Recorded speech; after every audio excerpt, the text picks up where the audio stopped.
Kisah haru datang dari institusi kepolisian di Sulawesi Utara. Vicky Katiandago, seorang aibda yang sebelumnya bertugas di Polres Minahasa, mendadak menjadi sorotan publik setelah memutuskan mundur dari Polri pada awal April tahun 2026. Keputusan ini menarik perhatian karena terjadi tepat setelah dirinya dimutasi secara tiba-tiba ke Polres Kepulauan Talaut di tengah proses penanganan kasus dugaan korupsi yang sedang ia tangani. Momen pengunduran dirinya pun viral di media sosial. Melalui akun Instagram pribadinya, Vicky membagikan video perpisahan yang emosional. Dalam video tersebut, ia terlihat bersujud di lapangan upacara, berpamitan dengan rekan-rekannya di Polda Sulut, sambil menggandeng putrinya.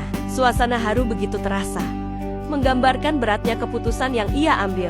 Kalimat yang ia tuliskan pun menyentuh hati banyak orang. Kapanpun baju coklat ini bisa tanggal, tetapi jiwa sekali Bayangkara, selamanya Bayangkara. Quit. Pernyataan ini langsung viral dan menuai berbagai reaksi dari netizen. Meski mutasi disebut sebagai pemicu, keputusan Vicky untuk mundur diyakini merupakan pilihan pribadi demi menjaga integritas.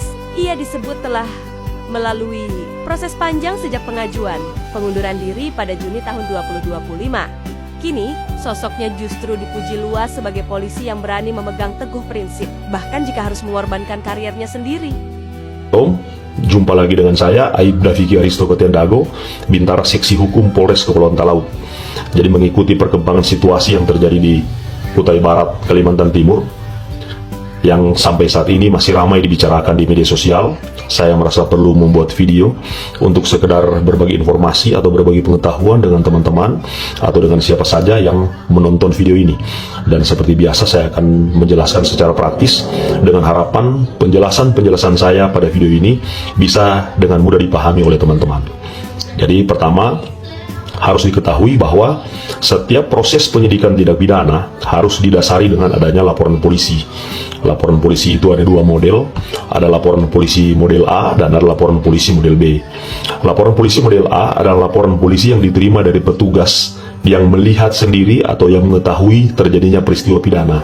Sementara laporan polisi model B adalah laporan polisi yang diterima dari siapa saja, orang yang merasakan sendiri, yang melihat sendiri, atau yang mengetahui terjadinya peristiwa pidana.